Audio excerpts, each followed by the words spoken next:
Hola, ¿qué tal? ¿Cómo están? Bienvenidos al Interrogatorio. Soy Silvestre López Portillo. El invitado del día de hoy es considerado por muchos como el mejor crítico de televisión en México, también por servidor. Ha trabajado en sus más de 28 años de carrera profesional en radio, cine, televisión, revistas y periódicos. Sus comentarios, puntos de vista y análisis lo han hecho sujeto también a críticas fuertes por parte de diversos trabajadores de los medios de comunicación.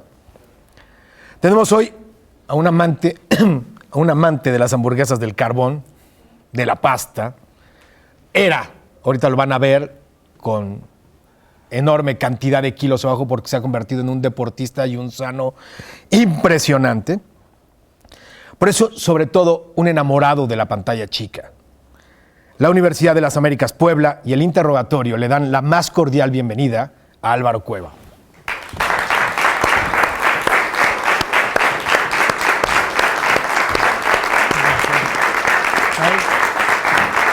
Brinca. Buenísimo. Gracias. Es lo que queda de Álvaro Cueva. No, bueno. Gracias. No me voy a cansar de decir, ándale, haz así, lúcete. Vuelta, dicen. No, ¿qué pasó?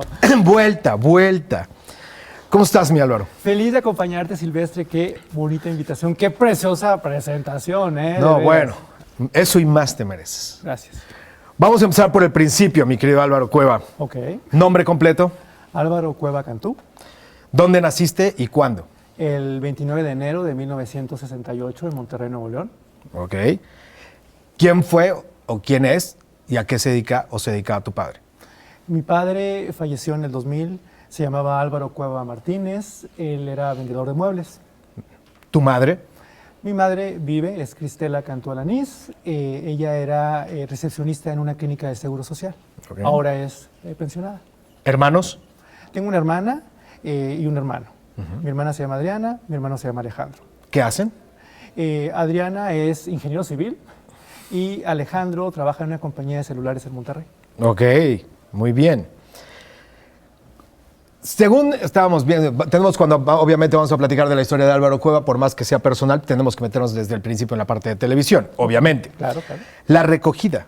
Ay, Dios de mi vida. ¿Verónica Castro? ¿Era? No. Verónica estuvo en la versión cinematográfica. En la versión de cine. No, en la televisión, la recogida, les voy a explicar, porque ustedes, por supuesto, ni habían nacido. La recogida fue la telenovela que cambió mi vida, la que consiguió que yo me entregara a la tele ya hasta el día de hoy. Era un espectáculo maravilloso que me tocaba ver a mí regresando del kinder en la repetición del canal local, el canal 3. Yo comía viendo la recogida y me la pasaba llore. Entonces, porque era una niña que sufría mucho, era como una obra de Dickens convertida en telenovela. Y yo me acuerdo que iba corriendo con mi abuelita y la abrazaba y le decía, abuelita, por favor, dime que no soy un recogido, no puedo soportar. Era mucho dolor, pero tanto dolor que me volví adicto. ¿Sí? Sí. Cuéntanos de tu abuela. Es un gran personaje tu abuela. Mi abuela, la mamá de mi mamá, era una santa. Ella fue la mujer que realmente me crió. Porque, pues obviamente mis papás trabajaban, mis papás nunca fueron ricos, siempre fuimos de clase trabajadora y pues me dejaban encargado con la abuela. Entonces, mi abuelito me llevaba al kinder, me traía del kinder y mi abuelita me daba de comer y bueno, me la pasaba con ella todo el tiempo, viendo la tele y recibiendo sus mimos, como los abuelos tienen que hacer siempre con sus nietos. Y ahí surgió este amor tan especial a la televisión. De esas tardes con la abuela. Así es. Tenías 14 años, en 1982 más o menos, cuando ya publicabas. Sí. ¿Cómo? ¿Me puedes explicar? A ver, de ver del kinder la novela a publicar, esa parte, ¿qué hiciste? ¿Dónde estabas? ¿Qué estudiabas? ¿De dónde salió? Yo tuve una educación convencional, como la de cualquier mexicano, en escuelas públicas del estado de Nuevo León.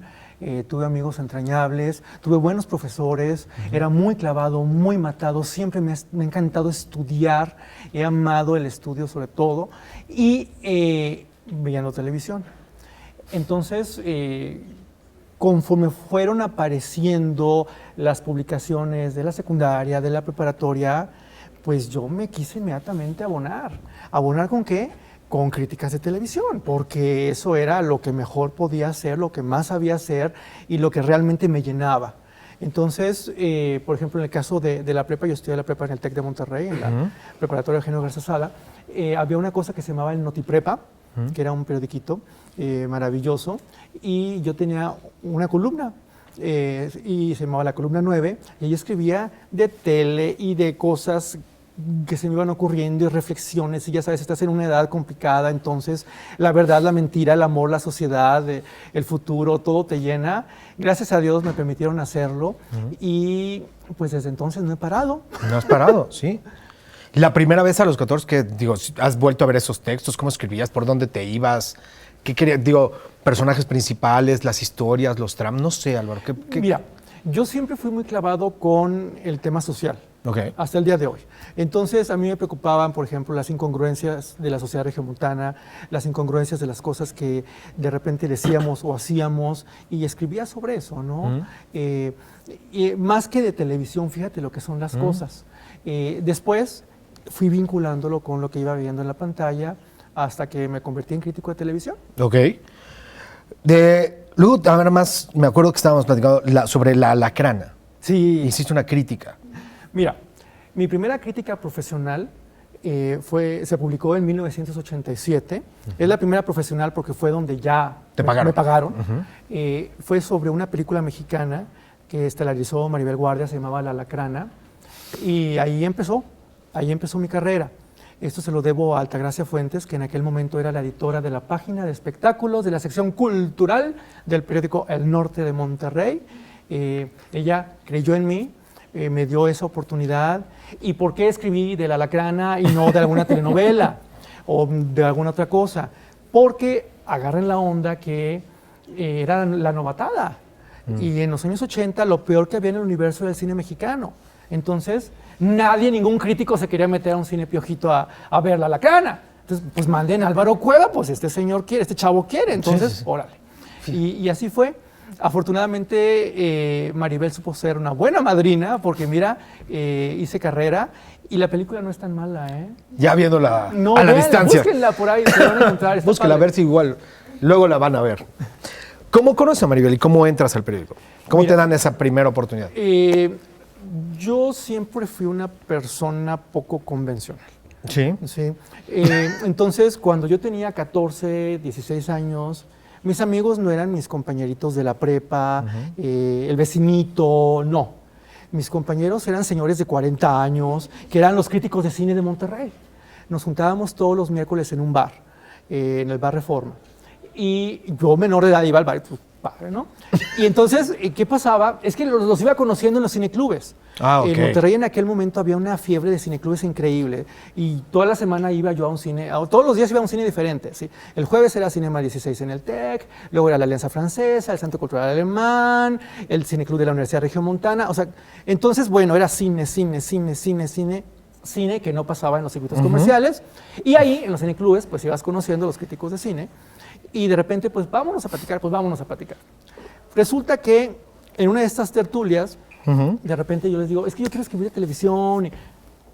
¿Cómo se te ocurre? O sea, sí, guácala, claro. De tele, a nadie le interesa eso. No, de veras, sí, hay que hacer algo sobre la tele.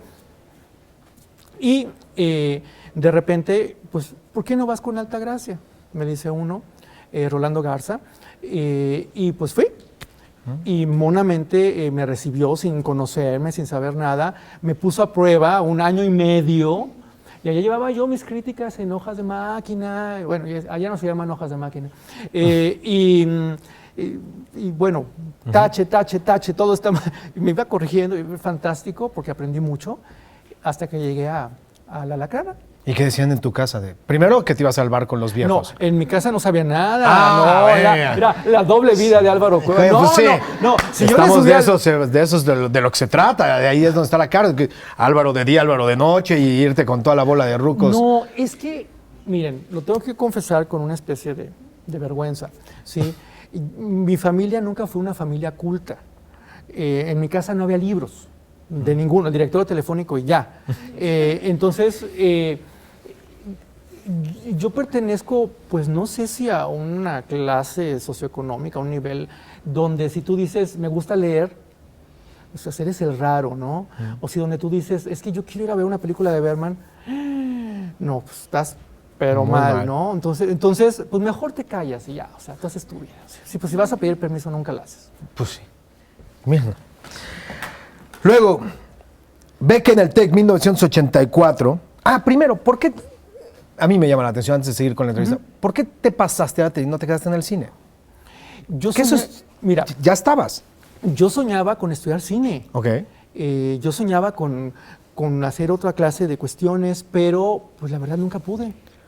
Yo nunca tuve el dinero para irme a estudiar cine, además de que en los años 80, si tú decías, quiero hacer cine, bueno, te escupían en un ojo porque ¿a poco vas a hacer videohomes con los Almada?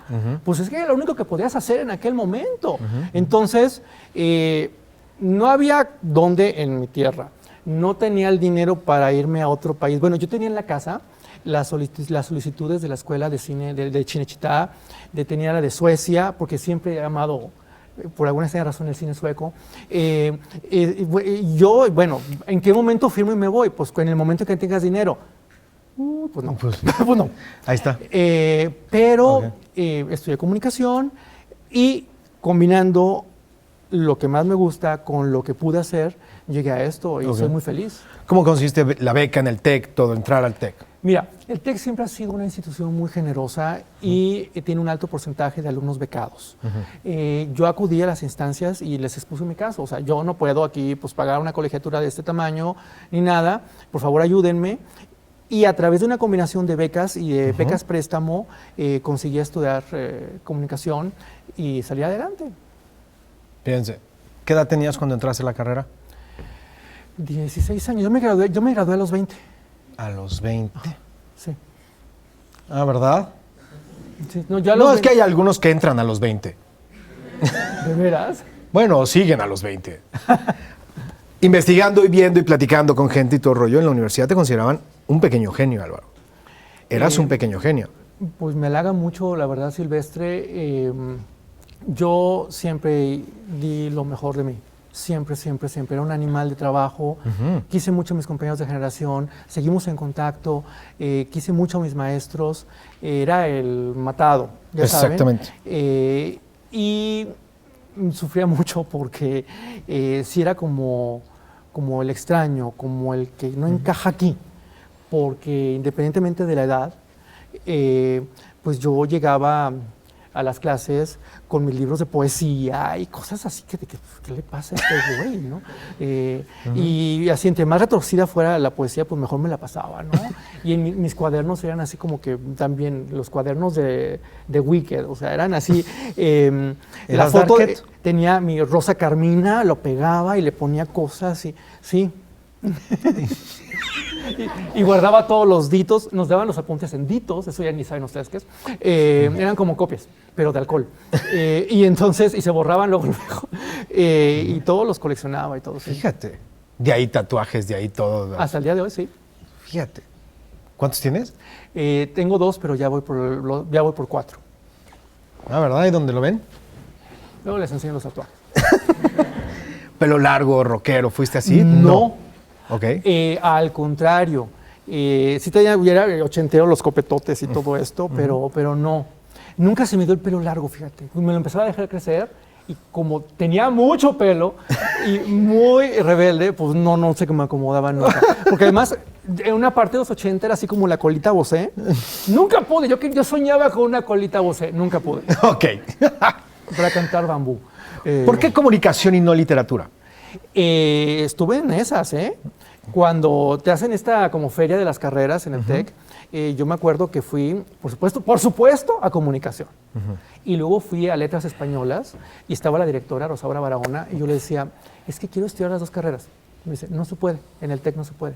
Pero es que, ¿qué hago? No, pues estudia una y luego la otra. No me da la vida. Y aparte, pues con la beca, pues ¿cómo quieres si tengo que pagar cuando me gradúe?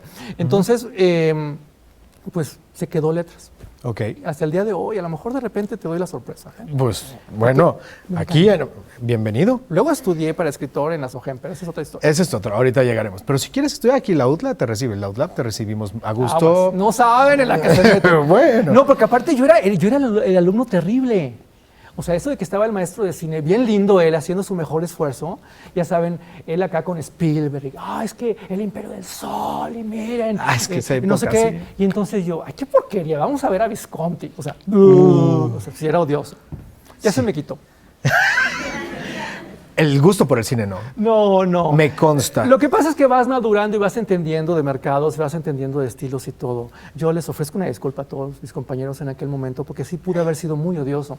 Por ejemplo, yo era el típico chavo que llegaba a la clase de semiótica con Fidel Chávez y así como de que nos dejaban unas lecturas terribles. Bueno, el único que las hacía era yo. Bueno, no, algún otro también, ¿verdad? Pero entonces, de repente, hicieron la tarea, ¡sí! Y los demás, Y sí eres odioso. era. Eras odioso. Dime qué era. Eras odioso, muy odioso. Estando en la universidad entras al periódico El Norte y ahí usas el seudónimo TV Adicto. Sí. ¿Por? Pues porque no me dejaban escribir con mi nombre. ¿Por qué? Pues es que yo no era nadie. Venga. Pero una cosa es que en radio pague alguien tu desplazamiento. Ay, ¿te acuerdas de los desplazamientos? Bueno, antes las estaciones de radio y todo el rollo no podías tú salir al aire y tenías que pagar lo que se llama un desplazamiento por la parte de los sindicatos, ¿te acuerdas, no? Entonces, pues, habían chavitos 17, 18 años y no podía salir al aire, entonces tenía que estar un sindicalizado y pagas desplazamiento, ¿cierto? Eso lo entiendo. Pero un seudónimo, pues, tenías que empezar. Tú ya llevabas una trayectoria. ¿Por qué un seudónimo? Mira, realmente no llevaba una trayectoria, estaba comenzando. Bueno. Pero era el momento, era el medio, yo no juzgo a nadie. Por supuesto, siempre quise firmar con mi nombre, todo. La historia es esta. En un buen día, no existía la sección de espectáculos en el periódico El Norte. Un buen día deciden que se va a crear la sección Gente. Y los editores, que seguían siendo Altagracia, pero aquí se suma Edgardo Reséndez, me dicen, Álvaro, ¿qué propones para la sección Gente? Y yo, el sueño de mi vida, una columna diaria de televisión. O sea, no. No se puede, a nadie le interesa, eso no vende, bla, bla, bla. Ok. Entonces, ¿qué propones?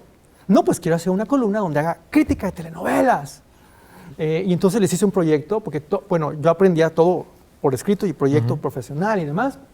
Y les propuse una columna que se llamaba Lágrimas de Cocodrilo por Álvaro Cueva. Y venía el ejemplo de la columna y todo, iba a ser crítica de telenovelas. Lo cual era muy novedoso en aquella época, ¿ok? Hoy pues es como lugar común. Entonces ellos la presentaron con sus jefes y el resultado fue, pues mira, Alvarito, ahí te va, ¿sí? Sí puedes hacer la columna, así te tengo una buena noticia y una mala. No, man. La buena es que sí vas a hacer tu columna de telenovelas, ¡chas! Una vez por semana, bueno. La mala es que no la puedes firmar con tu nombre. ¿Por qué? Pues porque no eres nadie, porque a quién le interesa, o sea, no. Pero a cambio te dejamos hacer una columna los lunes que se llame ¿En qué nos quedamos? Y la firmas con tu nombre. Y yo, pues, ¿qué es eso de ¿En qué nos quedamos? No, pues un resumen de lo que pasó en la novela para que la gente que no la vio el lunes se entere de qué pasó. Como si pasaran cosas tan distintas, ¿no? Bueno, ok. Entonces, pues obviamente lo compras porque pues Claro. no es, o sea, ¿cómo? 18, 19 años. Entonces, y así fue como empecé y pues me quedé con... pero espérate. ¿Cómo quieres firmar? ¿Con qué seudónimo? Yo estaba tan enojado, me sentía tan humillado, tan impotente, que agarré, literal, dije, ¿cuál es el sinónimo más estúpido que se me puede ocurrir en este momento? Así, pues TV Adicto. Así, TV, no TV Adicto. Y reájale, se queda. Y te queda, y se queda. Y se queda el TV Adicto y es un cañonazo y luego todo el mundo empieza como a alucinar con eso. Cuando sales de la universidad, que salías a los 20 años, Sí. ¿qué haces? Dices, ¿ahora dónde? ¿Se acabó la beca? ¿A dónde? ¿Cuál es la siguiente decisión? De los momentos más terribles de mi vida, terminó la carrera y terminó el sueño y terminó todo. Fue conocer, como dice López Dóriga, el México real.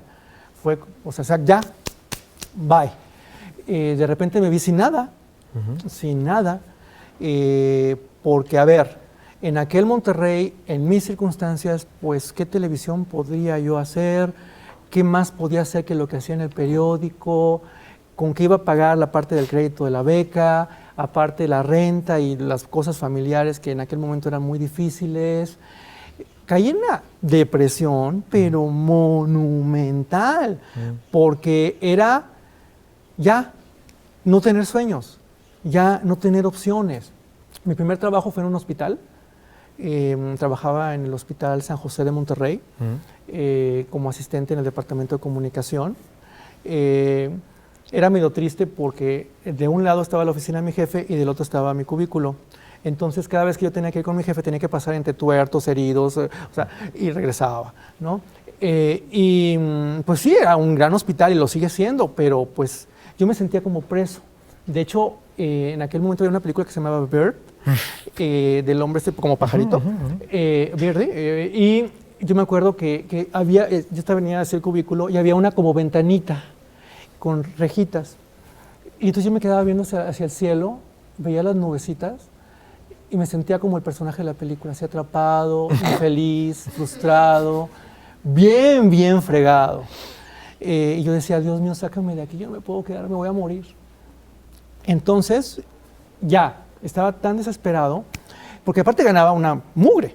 Pero ya ganabas. Entonces, había una casa productora de cine en Monterrey que hacía como los videohomes de las bandas y de la onda grupera. Y entonces yo me acuerdo, yo siempre he hecho cosas como raras y desesperadas y originales y gruesas. Entonces escribí una carta así de que, por el amor de Dios, recójanme, yo vengo aquí a trabajar, no les cobro un peso, les juro que les doy mi vida, o sea, sí, ¿no? Y aparte un currículum, porque en el TEC te enseñan a hacer currículum de verdad, ¿no? Entonces, yo me acuerdo que fui a las oficinitas que estaban en lo que ahora es el barrio antiguo de Monterrey, y estaba la puertecita de alguna como casa antigua, y lo pasé por debajo de la puerta. Dije, ay, que me llamen, ¿no? Y seguí buscando trabajo. En eso me hablaron de una agencia de publicidad que estaba apenas naciendo, que hoy es la más importante del noreste de México, que es Tarín Contreras. Y me llama Marisela, una de las dueñas, y me dice, Álvaro, vente para acá, ¿no? Te queremos contratar como ejecutivo de cuenta, que en aquel momento era todo. O sea, ejecutivo de cuenta, creativo, cobrador, copy, todo. Llévale los originales de prensa al periódico, todo. Ok, porque no había internet. Entonces, al tercer día que estaba yo trabajando en la agencia de publicidad, donde no era menos infeliz bueno, era un poquito más feliz que en el hospital, me llaman de la casa productora de cine, que sí me querían contratar. Pero como siempre he sido un hombre muy digno, ¿cómo le voy a hacer a Marisela la grosería de irme de aquí? Bueno, te despides con unos chocolates. No. O sea, porque aparte se iba a casar con Toño en ese momento, entonces iban a dejar la agencia. Bueno. No, hubiera sido, sí. Siempre he sido así, lo siento. ¿Qué le vamos a hacer? Pues, ¿sí? Así es. Y pues no me fui a la agencia de cine, me quedé como publicista, aprendí de publicidad como un verdadero perro, porque Toño y Marisela, los dueños de la agencia, siguen siendo unos genios. Y tanto que luego di clases de publicidad. Y además mis alumnos se convirtieron en grandes publicistas. Entonces sirvió de algo. De algo. Pues. ¿Y cómo llegas al DF? Ok. Empiezo de publicista y pues me la llevo muy bien. Domino la materia, aprendo todo, desde ir a la imprenta y que el Pantone, y entonces y regañaba y bla, bla, bla. Iba con los clientes y entonces me enojaba con los clientes porque por supuesto no entendía la sensibilidad del publicista. Y allá iba mi camioncito y todo, porque mi Malibu 79 había tronado, todo. Y pues la frustración pues seguía, ¿no? Porque no era lo mío. No era lo mío.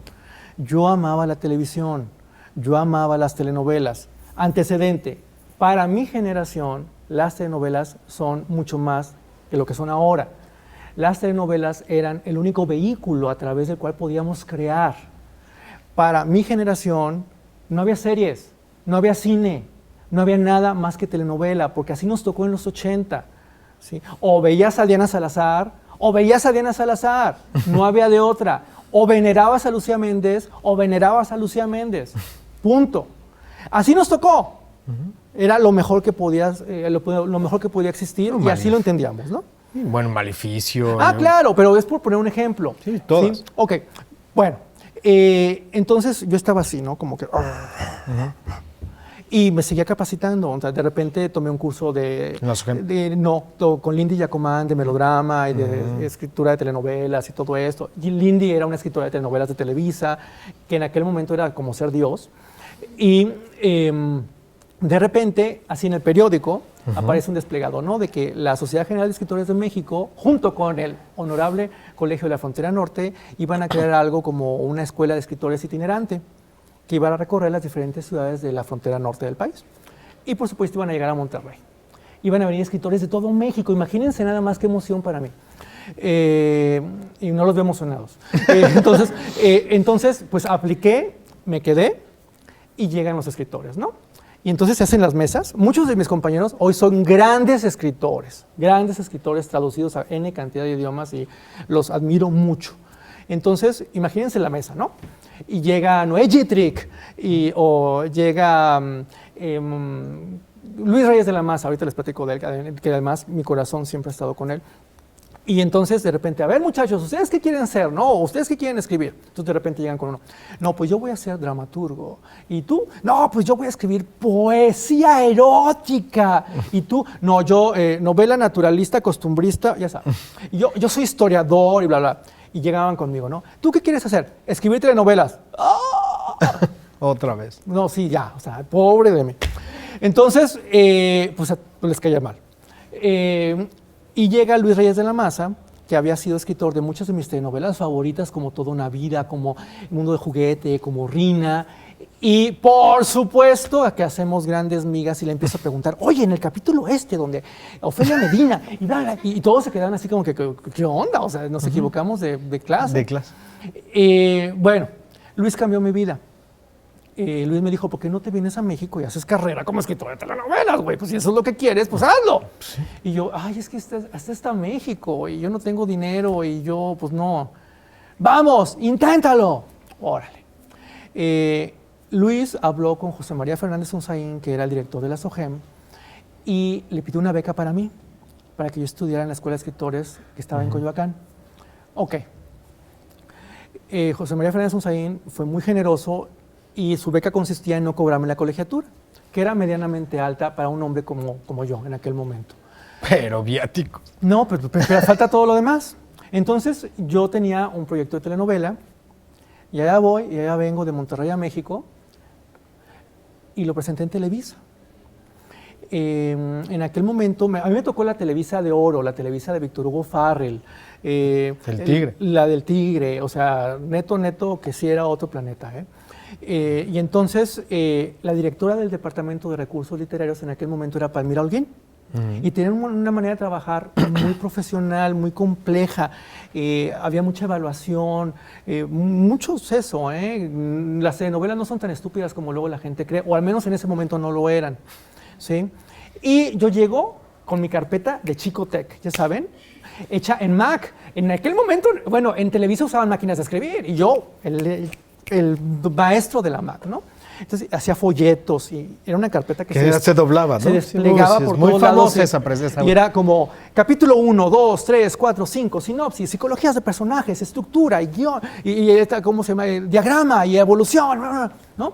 Entonces hice una telenovela maravillosa, se los juro, hasta el día de hoy la sigo amando, ¿no? Entonces llego, o sea, como cualquier hijo de vecino, así ring, ring. ¿Por qué me recibió Palmira? Pues porque Dios es grande. Por eso yo sí creo en los milagros. Y porque me pudo haber dicho, pues ahí viene el rancherito, o sea, ¿cómo lo voy a recibir? Bueno, me recibió. Recuerdo que llegué yo. Esas oficinas de Palmira, pues ahora son de las de la presidencia de Televisa, digo, para que te des una idea. Okay. Entonces, era la casita, le decían. Entonces llego con Palmira y así como que, a ver, dinos, ¿no? Pues yo quiero ser escritor de telenovelas y te hago mi proyecto. Palmira, bueno, no sé si se quiso reír, pues es que sí era como conmovedor. Así como que, ay, mijito, bueno. Ok, ¿cuántos días vas a estar en el DF? Pues 3. Ok, vente, así, ¿a qué hora sale tu camión? A las 6 de la tarde. Ok, vente, por decir algo, el jueves a las 5. Y yo, güey, no voy a llegar a la central, ¿qué va a pasar aquí? Bueno, ok. Les dejé mi carpeta maravillosa. A los 3 días regresé Y muy amablemente me recibe en su super oficina, que era una mesa enorme, y estaba ella así como del Imperio Contraataca, hacia el fondo. Y aquí estaba su asesor, Víctor Manuel Medina, y entonces todo así padrísimo, ¿no? Y tiene la carpeta abierta. Y entonces me dice, así imagínense la escena con carpeta abierta. Bueno, Álvaro, mira, hicimos una evaluación de tu proyecto de telenovela y la verdad creemos que no es viable porque el personaje de la madre se cae. Yo les digo, no, porque en el capítulo 60 se levanta ya. No, pero es que mira, creemos que la historia de amor tendría que estar fortalecida. Por supuesto que se fortalece porque en el tercer golpe dramático, en la peripecia, yo, bien hacha, ¿no? Total, me estuvo así como tratando de tumbar, tratando de tumbar. No pudo. Entonces llegó un momento en que agarró la carpeta así, todo teatral, y le hace, ¡paz! Te voy a decir la verdad. No te podemos recibir como escritor de telenovelas porque tienes que hacer méritos. Y yo, ¿con quién me tengo que acostar? O sea, así como que pues váyanme, ¿no? ¿Un privado? Sí, ¿Un café? ¿Qué clase de méritos tengo que hacer, no? Dice, es que imagínate, te voy a recibir así como así. Pues por supuesto que no. Y yo, pues ok, no te enojes. Pues, ¿qué clase de méritos quieres que haga, no? Pues no sé, tú tienes que venir a trabajar conmigo unos 6 meses sin goce de sueldo y ya veremos. Le dije, ok, ¿cuándo comenzamos? Y se quedó así como, Y le dije, mira, yo voy a venir a estudiar en la SOGEM en julio. Estamos hablando como de abril, ¿no? Entonces, vengo y me pongo a trabajar contigo sin sueldo, pero déjame entrar. No. Ay, sí, hombre, claro. Total, agarré mi carpeta, me regresé a Monterrey, compré unas glorias de Linares, se las mandé por mensajería y le dije, nos vemos en julio. Bueno, más se tardó el paquete en llegar que llegar julio y yo, ting, a ver, ya llegué. Aquí están tus méritos. Tú dime, ¿qué quieres? ¿No? ¿Café privado? ¿Dónde? Bueno, la pobrecita se quedó así como que, era cierto. Pues yo no estoy jugando. O sea, ese es el sueño de mi vida. O sea, tengo que estar aquí. Además, seguimos con los antecedentes. En aquel momento no había de otra. O estabas en Televisa o estabas en Televisa. Bueno, entonces me dice, no, Álvaro, es que mira, pues con la pena, pero pues que tampoco te puedo tener aquí sin cobrar, es ilegal. Y yo, bueno, pues entonces, ¿qué? Me dice, te voy a contratar como asistente de Toño, de Antonio Olvera, que en aquel momento era como coordinador de las ediciones literarias, ¿sí? Y te voy a pagar así como lo mínimo de lo mínimo de lo mínimo de lo mínimo, y te voy a dejar que salgas en las tardes a ir a tus clasecitas de SOGEM, ¿no? El sueldo era como de, o sea, si me hubiera puesto de viene, hubiera ganado más. Pero me daban vales de comida en el comedor Televisa, que era muy bueno. Era muy bueno. Me puse como cerdo, pero bueno. Y entonces, así fue como llegué. ¿Y en casa? Ya en casa ya me voy a México, ya se va el niño. No, era como drama, bueno, o sea, corona de lágrimas. ¿Sí? No, o sea, no me dejes. Adiós. Ya me voy. Sí. Madre, me voy al mundo. Me voy, sí. Maleta y vámonos. Y bueno, mi trabajo consistía en ser como lo menos de lo menos de lo menos. Yo le ponía los acentos a los libretos. ¿En serio? Sí. Pero la verdad es que como yo amaba lo que hacía, la hora de entrar a las 9, yo llegaba a las 7 y me encerraba en la biblioteca y me leía todos los libretos de todas las telenovelas viejas y nuevas y todo. Entonces me volví, experto. Sí. O sea, y entonces entendía más cosas y yo... Es que además imagínate tener la biblioteca de las telenovelas de Televisa a tu disposición. Es el privilegio de quienes amamos esto. Entonces... y todavía en libreto. Además a mí me tocó saludar a Yolanda Vargas Dulce, o sea, conocer a los grandes, Marisa Garrido, Fernanda Villel y todo. Fue maravilloso. Por supuesto... Seguía sufriendo, pero por tanda de hambre, porque no ganaba nada y me la pasaba estudiando y trabajando, pero ya esa. ¿Y dónde te quedaste? ¿Dónde te quedabas? ¿Dónde vivías? Rentaba una recamarita con un ancianito cubano que vivía en Coyoacán, ¿sí? Y estaba casi enfrente de la escuela de SOGEM. Entonces, así en mi recamarita, con mi videocaseterita y mi televisioncita, y veía mis telenovelitas y escribía mis críticas y todo. Y ahí te la echaste. Ajá. ¡Wow! En 1992 ganas un concurso de un mediometraje de ficción sobre revolución, ¿no? Sí. Sobre la Revolución en México. Sí. ¿Cómo estuvo eso? Bueno, estudiando en la SOGEM hice amigos y te vas enterando de las convocatorias y todo, y por supuesto tienes necesidad económica, sale un concurso para guión de cine, y por supuesto, pues, ¿a qué te dedicas o a qué te quieres dedicar? Pues a escribir guiones, ¿no? Entonces, con 2 amigos muy buenos, hicimos, uno de ellos era historiador, hicimos una historia padrísima que queríamos que protagonizara Eduardo Palomo antes de Corazón Salvaje. Se llamaba Mishi, el ocaso de la esperanza, sobre un personaje de Sinaloa, de ascendencia indígena. Fantástico, fantástico, que habría que recuperar, porque era como un superhéroe, ¿no? Y entonces ganamos el primer lugar. ¿Alguna vez se filmó? No se filmó. No, no se filmó. Obviamente. Se quedó ahí. De hecho, ese guión debe de existir en los archivos del Museo de la Revolución Mexicana, porque ellos convocaron. Y fue muy bonito porque cuando eres chavito y te dan premios, te vas dando cuenta de que no eres tan menso, de que no eres tan burro. Ahora, para mí decir esto sí es importante porque a mí siempre me ningunearon. En el periódico me ninguneaban, por eso escribía con seudónimo. En mi trabajo en Televisa me ninguneaban, por eso yo era el gato del gato del gato del gato. Entonces, mi autoestima, que siempre estuvo abajo, bueno, estuvo más abajo ahí.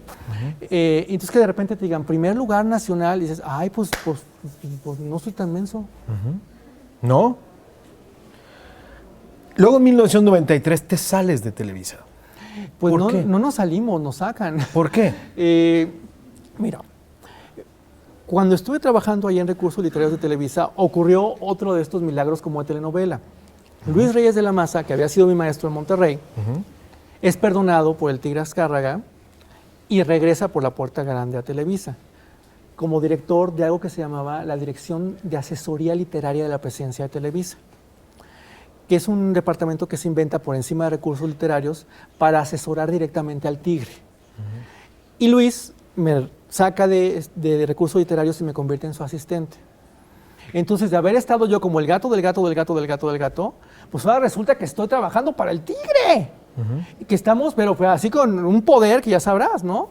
Entonces, de llegar en guarache, pues llegas en traje. Entonces, todo cambia. Y fue como de Marimar. Costeñita soy, ya llegué. Entonces,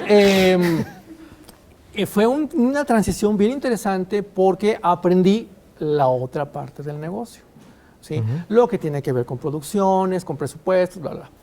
Y pues estábamos muy contentos asesorando al Tigre y pues todo fluía, incluso había un mejor ingreso, hasta que un día el señor amaneció de malas y dijo, ya no me sirven, los quiero correr a todos. Y nos corrió a todos. Y así, un día llego a la oficina, bien contento, ¿no? Con mis telenovelas y todo. Y está la secretaria llorando, pero así como desesperada, ¿no? Y voy a la oficina de Luis, lo veo y él está así. O sea, ¿qué onda, Luis? ¿Qué pasó? Nos corrieron. ¡Ah! No, sí, nos corrieron. ¡Ah! Nos corrieron. Y de haber estado acá en el top, o sea, ¡bye! Pero aparte, en aquel momento te corría Televisa y desaparecías del planeta. O sea, eras vetado del mundo. Y pues sí, así fue. Dejamos de hacer eso, o sea, hablo en plural porque fuimos muchas personas, y empezó otra etapa en Televisa y empezó otra etapa en mi vida. Durante y después de Televisa te has dedicado, obviamente, a muchísimos cursos. Voy a decir algunos nada más. Dramaturgia, con Hugo Argüelles. Guión cinematográfico, ¿no? Con Marco Julio Linares. Melodrama, Jesús Calzada. Jesús es un gran maestro. Sketch, Héctor Ortega. Te toca. Guión cinematográfico, Beatriz Novaro. Estudias con Beatriz Novaro. Ahí es divina. Arte contemporáneo, Rita Lasraki. Qué interesante. Luego te metes en el 96 y ganas un premio en el IMCINE. Sí. Luz a ratos. ¿Qué es eso? Es un cortometraje. es un guión muy lindo, que significa mucho en términos personales. En aquella época yo entraba a todos los concursos que podía. Y pues con la suerte de que le gusté al IMCINE y tuve un reconocimiento. Pero también fue otra de esas escenas como patéticas, cómicas, musicales de mi vida, porque yo era el más feliz. imagínate, ganar un premio del IMCINE. Pues sí. Y además cuando estaba más muerto de hambre que nunca, porque ya estaba aquí en el DF y no tenía trabajo. Bueno, y llevabas todo. 3 años. O sea, en 93 te cogen, 96 ganas. Esos 3 años debieron de haber estado... Complicados. Y hagan de cuenta que se hace. Yo gané mención honorífica, no gané primer lugar ni nada de eso. Entonces, imagínense una sala de cineteca así retacada, estaba la maestra de ceremonias, todo muy bonito porque era la premiación y no sé qué, y yo estaba como en la parte final de cineteca, entonces de repente, ay, pues el ganador, no sé, y Álvaro Cueva, y entonces yo como si fuera el Oscar, ¡chas!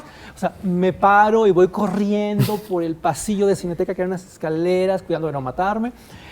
Y así de que, vean, me gané mi mención honorífica, mi diploma, todo. Bueno, y todos en el cine así como viéndome. Y entonces yo me voy acercando al podio y allá a lo lejos veo que era Lisa Owen. Es Lisa Y Owen. entonces Lisa Owen estaba haciendo, nada más me volteé a ver y hace así. No. Así que no subas. Y yo así. Ok, me regreso a mi silla, ¿no? O sea, nada más era el aplauso ya. Sí, sí, no te iban a dar nada. Pero yo estaba bien emocionado, lo siento. Y ahí venía. Y mención honorífica Álvaro Cueva, gracias, ¿no? Y sube el primer lugar o el Ya segundo subió el lugar. primer lugar y ni le aplaudieron porque ya se habían gastado todos los aplausos en mí.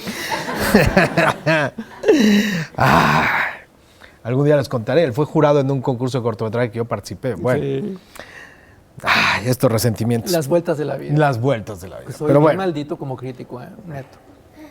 sí. 1996, TV Azteca, Álvaro. Sí. ¿Cómo entras a TV Azteca? Un día suena el teléfono, así como ring ring, llama el amor.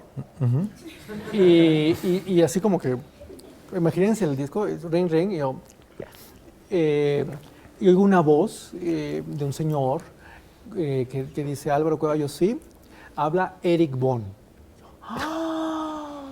O sea, ojo, Eric Bon sigue siendo uno de los mejores escritores de telenovelas del mundo.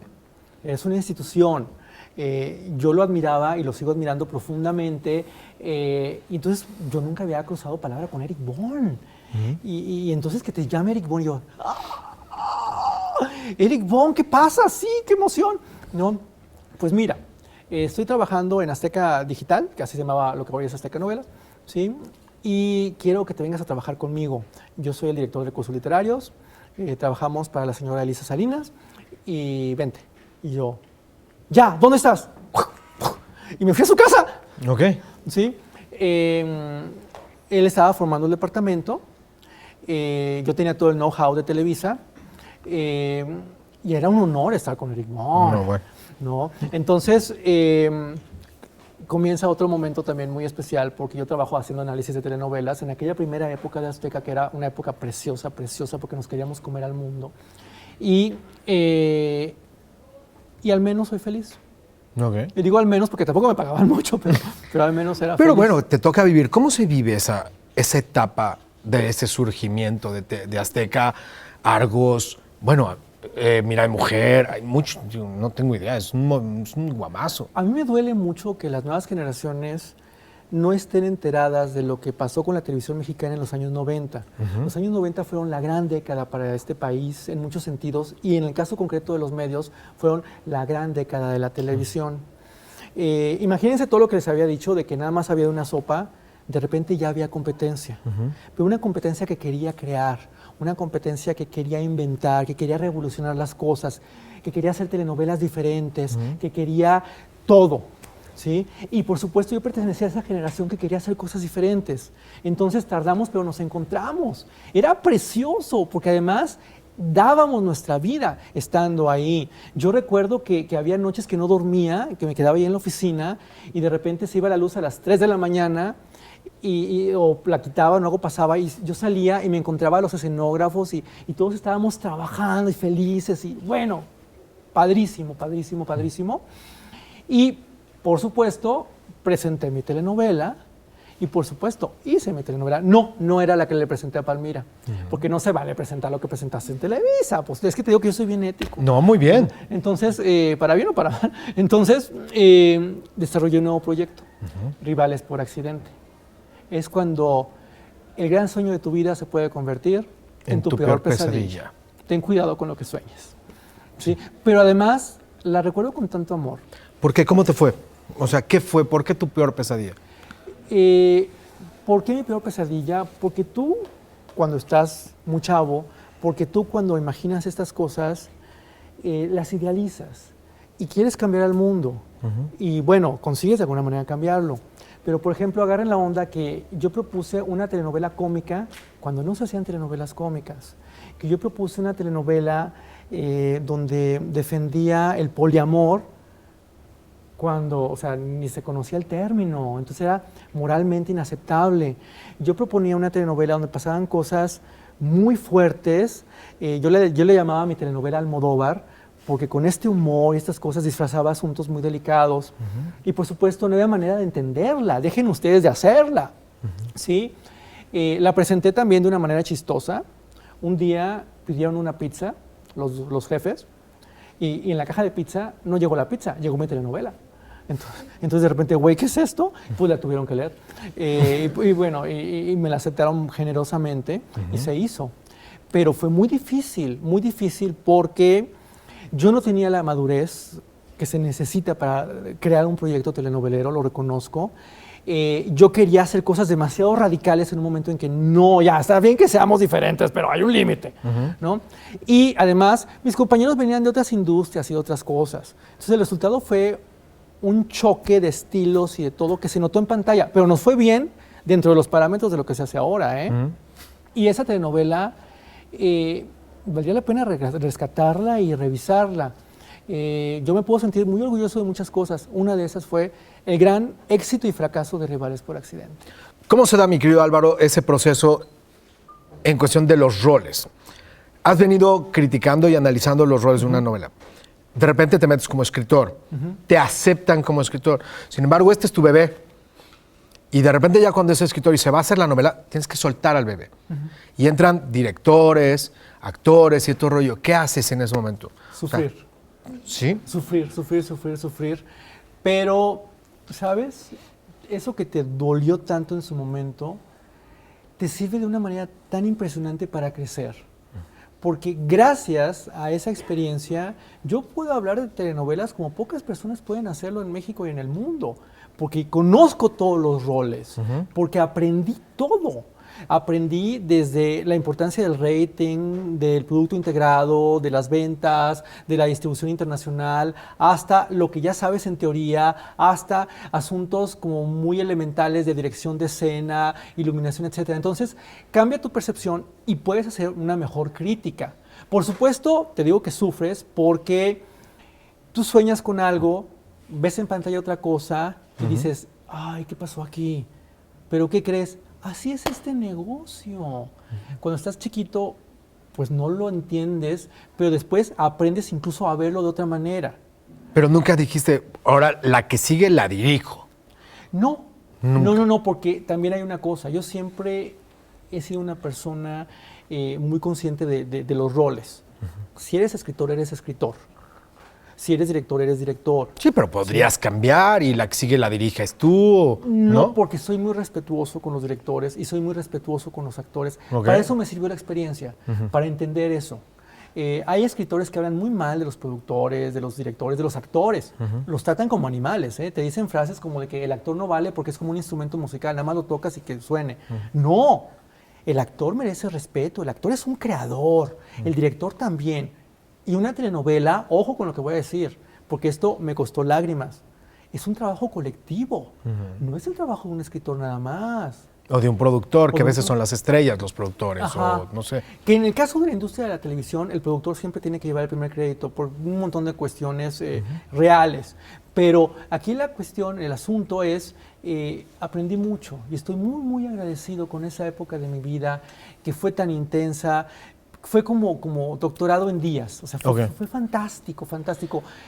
Si me dijeras, ¿lo volverías a hacer? Sí, lo volvería a hacer, lo volvería a vivir, volvería a llorar, volvería a padecer todo lo que padecí, porque crecí, aprendí todo. Luego, cuando termina la telenovela o algo, ¿en qué momento entras a Ventaneando, en el gran auge de Ventaneando? También trabajas con la señora Chapoy, te está tocando un auge también en ese tipo de programas, ¿no?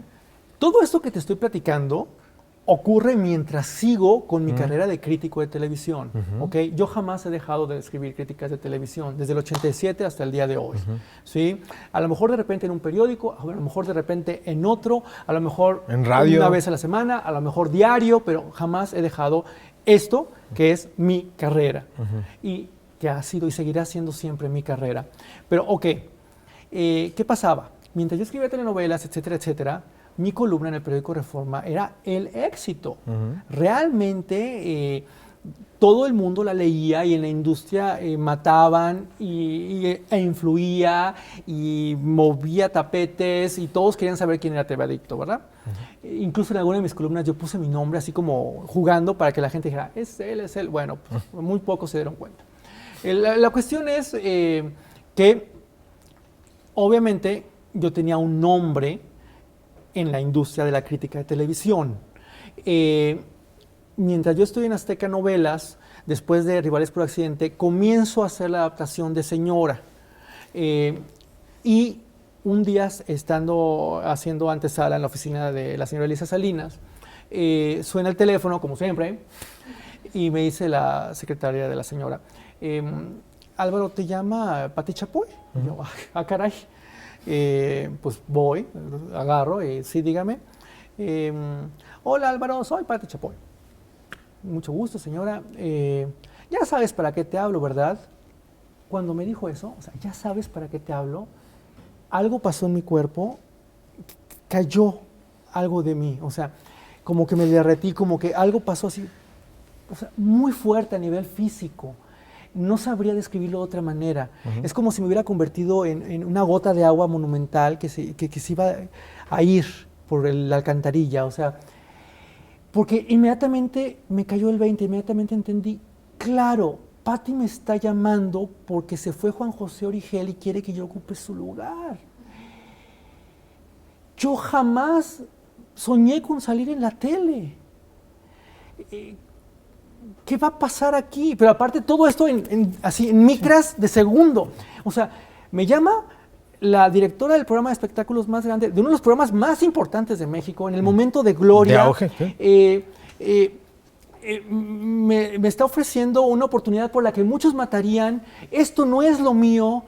Yo vengo con la frustración inmensa de Rivales por Accidente. Yo vengo con toda la frustración de años del periódico Reforma de no poder usar mi nombre. Aquí yo iba a poder sacar mi cara, iba a poder hacer cosas, iba a poder hacer crítica de televisión en cadena nacional, pero tenía que hacer la adaptación de Señora, pero estaba esperando a Elisa Salinas, pero entonces yo nada más alcanzo a contestar, sí, ya sé para qué me llama. Así. Vente inmediatamente a Azteca Jusco, te vamos a hacer una prueba. Sí, señora. O sea, cuelgo. Cuando cuelgo, se abre la puerta de la oficina de Elisa Salinas. Estaban Christian Bach y Elisa Salinas. Y por alguna razón estaban de pie. Entonces me dice, y entonces como si hubieran estado oyendo la plática, no sé cómo, Elisa dice, ve Álvaro, ve. Así, no, ya quiero llorar yo así. O sea, yo así. Pero lo cuentas más dramático yo. No, pero así de que, ¿de veras quieres que vaya? Sí, luego vemos lo de tu contrato de señora. O sea, y yo así, gracias, y lloras. No, pero yo así me quedo de que, pues ni modo, voy. Entonces, no, pero aparte con este entusiasmo también, que más que entusiasmo era pánico. Entonces agarro mi neón, color lapislázuli, muy noventero, y llego, nunca en mi vida había ido a Azteca Jusco.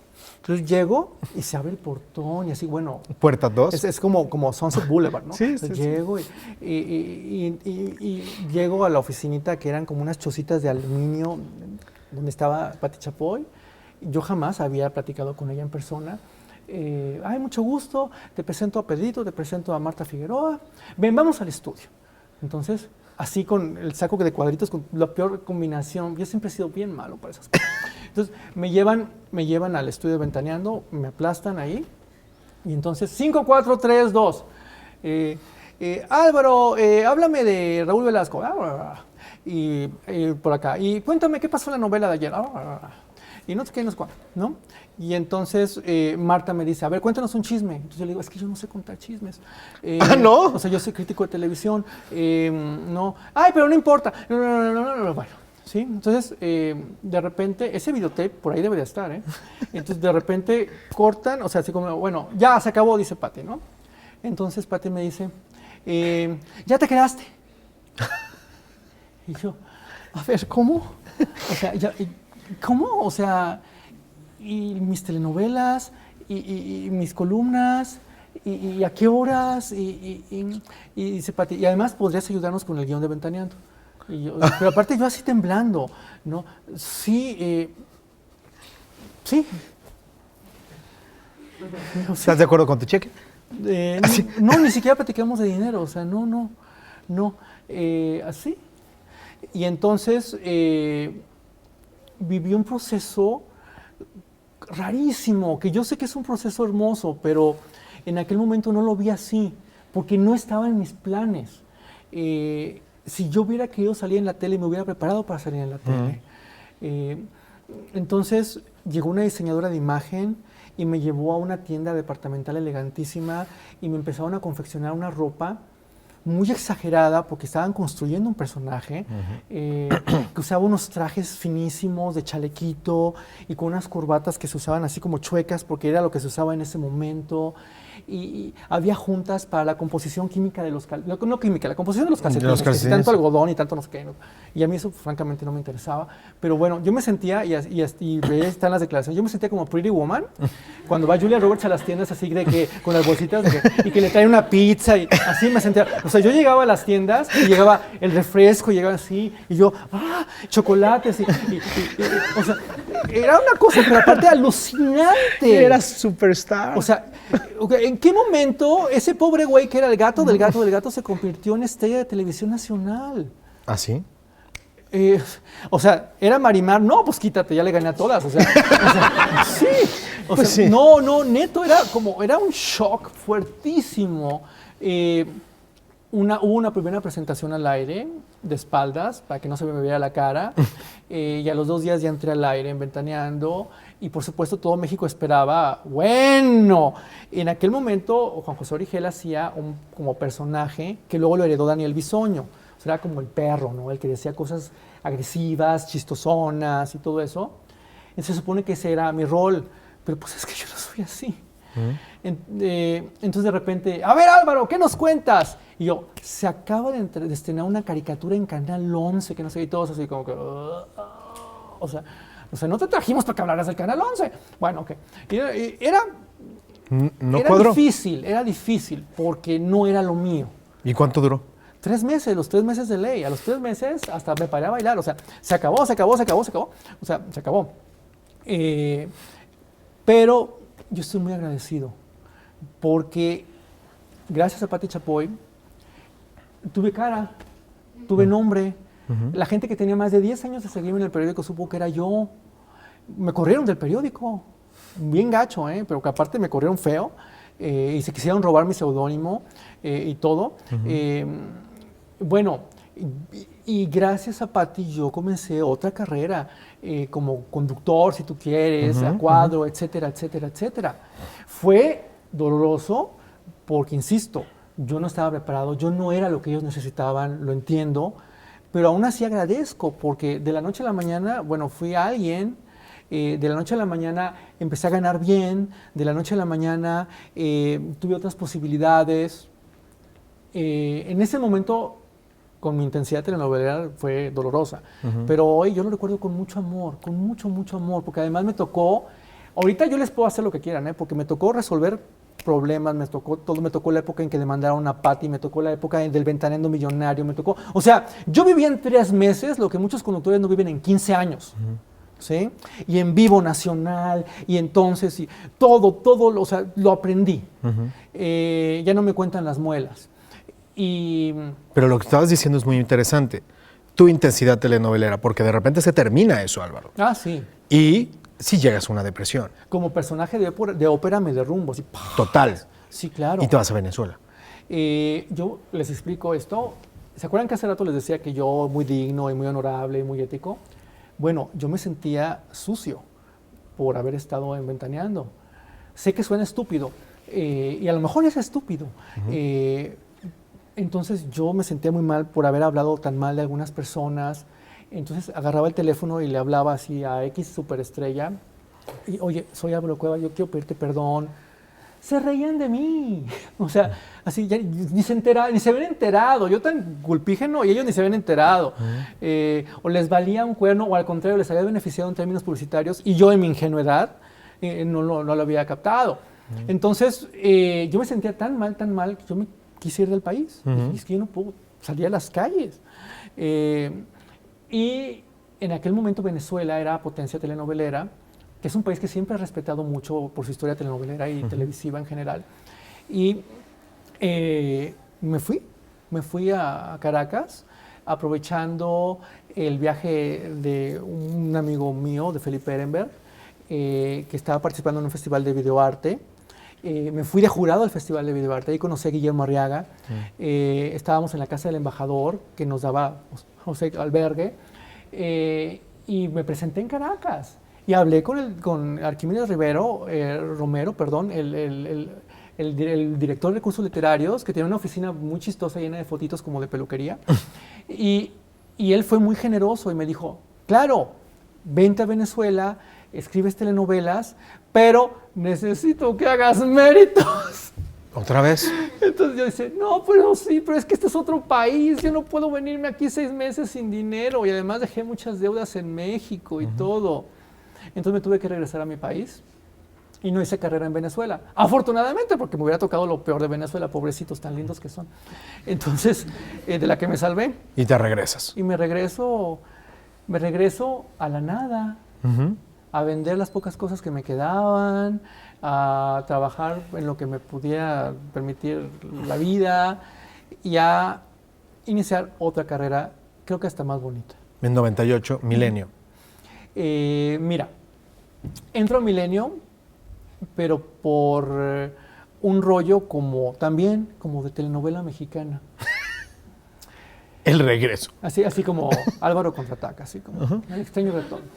Resulta que estaba yo súper deprimido, súper endeudado, pero así de que llega el señor a embargarte y de que llévese la tele, o sea, llévese lo que pueda, así como y que te hablan feo y los abogados, y todo eso lo viví como de vecindad. Más aparte, ¿me puedo tomar una foto con usted?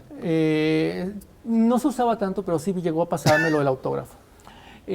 Bueno, para no hacerte el cuento largo, de repente, así como si llega el rayo de iluminación, y a ver, yo soy Exatec, yo soy un chico emprendedor, porque a mí me educaron para ser emprendedor.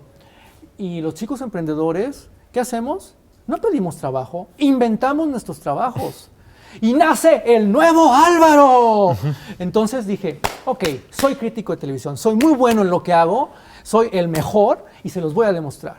Entonces me invento un servicio. ¿En qué consiste? En que compro el libro de medios y localizo todos los periódicos del país, todos, y les mando faxes, porque no había internet. Entonces les mando faxes y les decía cosas como esta. Señores, yo soy Álvaro Cueva, soy crítico de televisión, les ofrezco la mejor columna de televisión del país y les ofrezco además la mejor columna de telenovelas y los primeros 3 meses son gratis. Y cuando te des cuenta del cañonazo que vas a tener, porque te los voy a hacer como nadie, soy muy matado, en ese momento negociamos la lana. Bueno, Piedras Negras, Tabasco, sí. Y en eso, uno de los periódicos que contacto es El Diario de Monterrey. El Diario de Monterrey hoy es Milenio, en aquel momento era la competencia directa y sigue siendo del periódico del Norte. Entonces, que yo le ofreciera esto al diario era así como de, bueno, te vas con la competencia, ¿no? Y finalmente ya me había peleado con Reforma, entonces ya no había bronca. Y todo el mundo, sí, y lo cumplo. Les mando por fax mi columna, la publican, les va re bien. Pero a la hora de cobrar, ay, es que no tenemos presupuesto. Ay, es que es muy complicado mandarte los cheques. Ay, es que el depósito no sé qué. Es otra época, ¿ok? Y el único periódico que me respalda, que dice, no, sí, te pagamos, esto, es El Diario de Monterrey. Entonces me quedo en El Diario de Monterrey con las columnas que tengo el día de hoy. Fantástico, fantástico. Sí sirve ser chico emprendedor. Luego te avientas el libro Lágrimas de Cocodrilo. Ah, sí, claro. ¿Cómo fue ese libro? Y además regresas a Televisa. Mira, yo siempre he querido publicar libros sobre televisión, hasta el día de hoy. Creo que hace falta mucha bibliografía. Ustedes como estudiantes, seguramente de carreras afines a comunicación, entenderán que cuando quieren hacer algo no tienen bibliografía, porque no hay bibliografía. No es posible que un país tan poderoso en televisión como el nuestro no tenga suficiente bibliografía sobre telenovelas, programas de concurso, noticieros. No, hay cosas muy académicas, padrísimas, pero falta lo demás. Bueno, uno de mis sueños era escribir la historia de las telenovelas en México. Y allá voy, y allá vengo. Y Consuelo Sáizar cree en mí y me publica en 1998 Lágrimas de Cocodrilo, historia mínima de las telenovelas en México, mi primer libro, y lo quiero muchísimo, muchísimo. Salió bien feito porque la parte de la corrección de estilo estaba hecha con las patas. Lo asumo porque yo en parte fui responsable de eso, pero a pesar de eso es un libro que se siguen peleando en las universidades, lo usan en fotocopias y todo, porque te habla de las cosas que normalmente no se hablan, como la relación que existe entre las telenovelas y las presidencias de la República. Muy, muy interesante, más allá del chisme de que si Rosa Salvaje y Verónica Castro. No, bien, buen libro. ¿Has publicado más libros? Claro, no he parado, escribí Sangre de mi sangre, he escrito N cantidad de colaboraciones en libros, pero mi máximo orgullo es mi diccionario de telenovelas, que se publicó hace 10 años en formato de revista. No saben qué bonito fue. No existe otro en México. ¿Y qué ha pasado con ese proyecto? ¿Se sigue? No, el diccionario triunfó, vendió 60,000 ejemplares sin publicidad en todo el país y se consiguió uno de los objetivos que yo estaba persiguiendo, que era que le llegara a la gente más humilde. Porque, no sé si ustedes lo sepan, ustedes son universitarios, ustedes son privilegiados. En México no hay librerías. Entonces, si tú escribes un libro, pues ¿dónde lo vas a vender si no hay librerías? Ok, véndelo en los puestos de periódicos como si fuera una revista. Lo disfrazas, se vende, la gente obtiene el contenido y todos somos felices. Ok. Proyecto 40. ¿Cómo entras a Proyecto 40? Proyecto 40... Para eso, perdóname, entras W otra vez a radio, estás con Paola, haces ya otro, ya te van hablando para otro tipo de cuestiones, ya vas haciendo más carrera también aparte de estar en Milenio, ¿no? Y luego ya viene Proyecto 40. Para que llegue Proyecto 40 tenemos que hablar de mi carrera en CNI, Canal 40. En Canal 40. Hago un programa durante un año entero que se llamó El Pozo, en CNI, Canal 40. Un programa en vivo que, además de ser de crítica de televisión, era de espectáculos en general. Fue muy bonito, lo quise mucho, hice muchas locuras, pero sobre todo recuperé mi autoestima. Entendí que el que había hecho Ventaneando era uno, el que era yo en ese momento era otro. Y pude hacer las críticas que a lo mejor no pude hacer en Ventaneando por cosas de formato. Y me sirvió muchísimo, pero CNI se fue a la quiebra. Y tuve yo que cancelar el programa. Con ese antecedente, un día, también ring, llaman, y es Luis Armando Melgar, director de Proyecto 40, que me invita a tomarme un café para ofrecerme la oportunidad de tener un programa en Proyecto 40. Por supuesto que le digo que no. Por supuesto le dije, no, claro que no. ¿Por qué? Porque yo vengo de CNI. O sea, imagínate que de CNI brinco a Proyecto 40, pues no, está raro.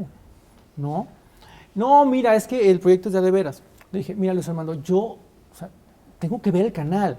Porque sonaba tan bonito. Un canal, agarra la onda que en aquel momento no había nada parecido.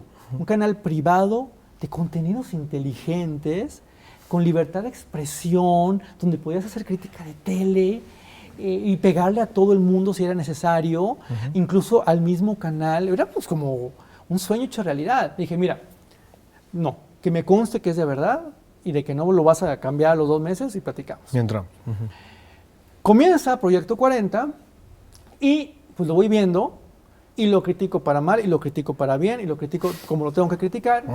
Y un día me invitan a colaborar al noticiero de Carolina Rocha y de Andrés Ruemer a mediodía. Carolina me invita. Entonces yo le dije, mira, a mí Luis Armando me estuvo ofreciendo algo, pero la verdad es que yo quería que me constara, que fuera de verdad, ya lo es, ok, te acepto la invitación. Y ya estando ahí, Álvaro, tu programa. Y yo, ¿de veras quieres un programa? No sabes lo que estás diciendo. Y propongo, así como El Pozo de los Deseos Reprimidos era mi sueño editorial, bueno, Alta Definición era mi sueño televisivo, creado después de las dolorosas experiencias de Ventaneando. Lo propongo.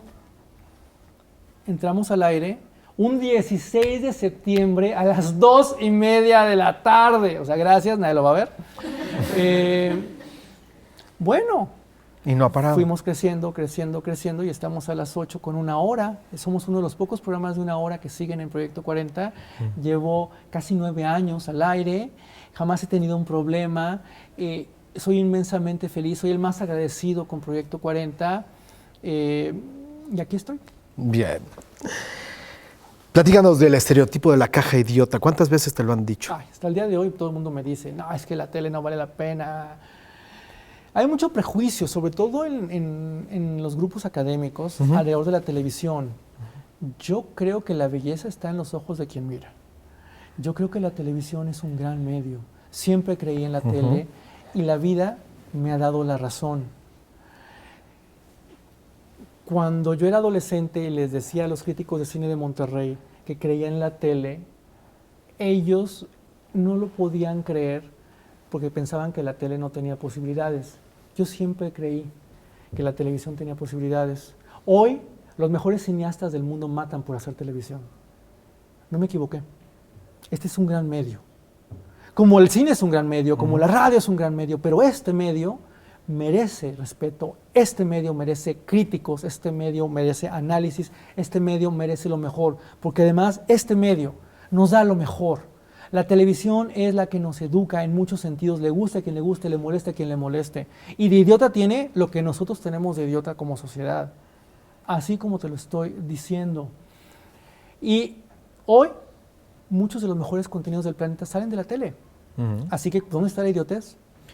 ¿Qué piensas de la televisión privada y de la televisión pública? ¿Diferencias, ventajas, no, desventajas? En México tenemos una pésima televisión pública porque realmente nunca hemos tenido un proyecto de televisión pública como el que existe en Europa o los que existen, porque son varios modelos que existen en Europa o en otras partes del mundo. Tenemos una televisión pública que nació por capricho para contrapuntear a la tele privada y que está padeciendo eso. Creo que tenemos una de las mejores televisiones del mundo. Creo que tenemos una gran industria, que tenemos todo para crear, pero también creo que como público somos muy conformistas, muy pasivos y no hemos sabido exigirle a nuestras cadenas, a nuestras televisoras, eso que nos merecemos. Por lo mismo, sí, tenemos cosas muy padres, pero tenemos cosas muy mediocres. ¿Crees que el público tiene la televisión que se merece? Los mexicanos tenemos la televisión que nos merecemos. Es espantoso, pero es que la verdad es esa. Si nosotros participáramos en el proceso televisivo como otras sociedades lo hacen en otros países, bueno, recibiríamos otra clase de contenidos, otra clase de producciones, pero no, nos conformamos con poco.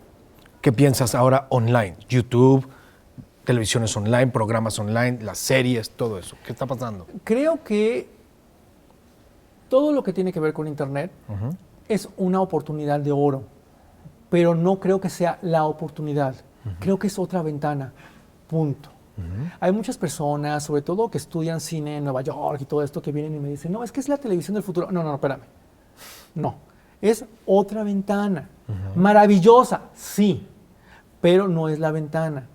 Digamos que siempre va a existir esta televisión abierta, populachera, que le dio origen a todos estos contenidos, a todas estas plataformas.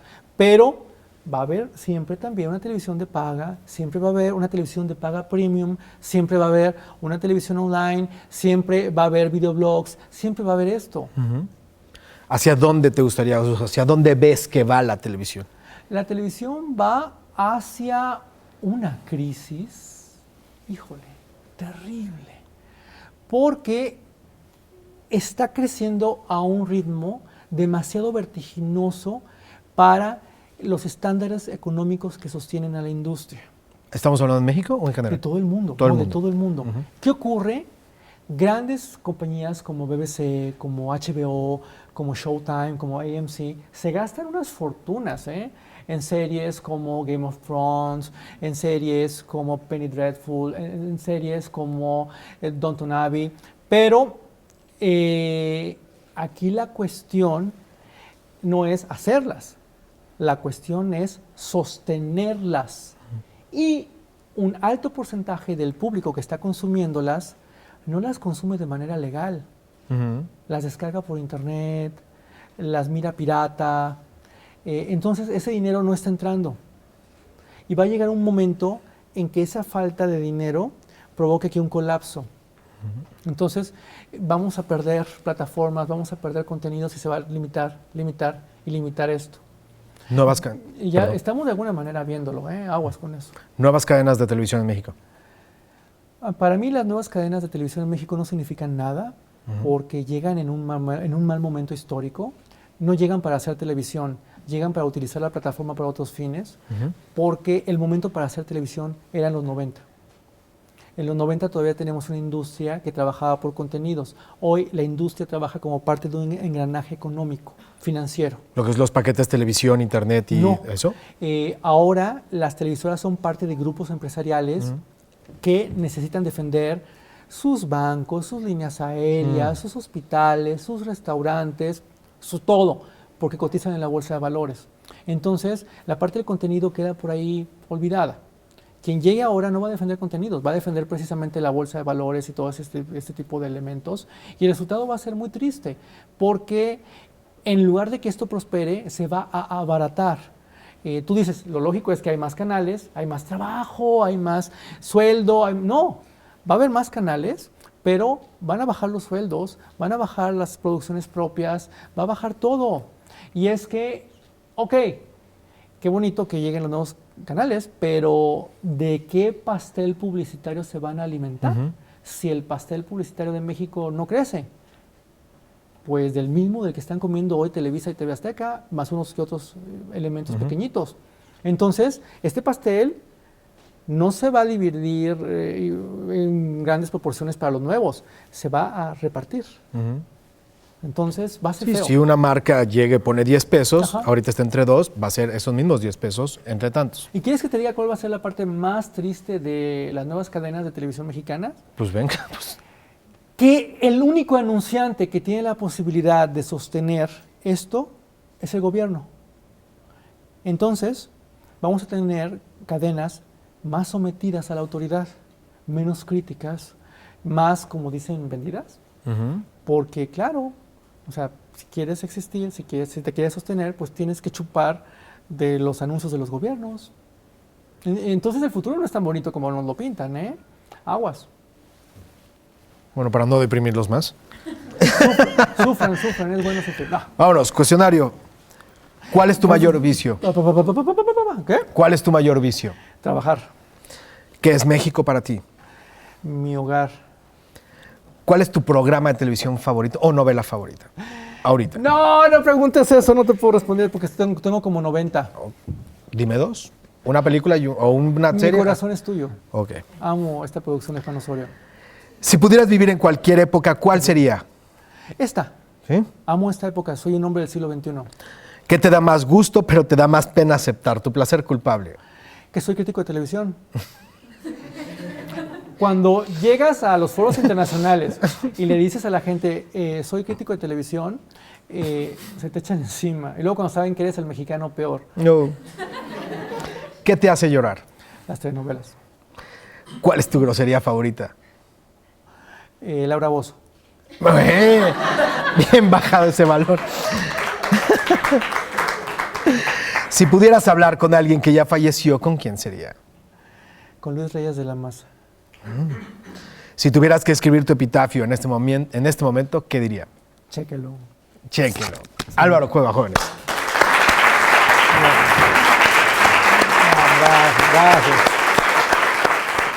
Hola Álvaro, primero que nada muchas gracias por estar aquí con nosotros. Y bueno, mi nombre es Valeria, estudio comunicación y producción de medios aquí en la Universidad de las Américas. Y bueno, mi pregunta es, bueno, hablaba sobre una crisis para la televisión mexicana o también internacional.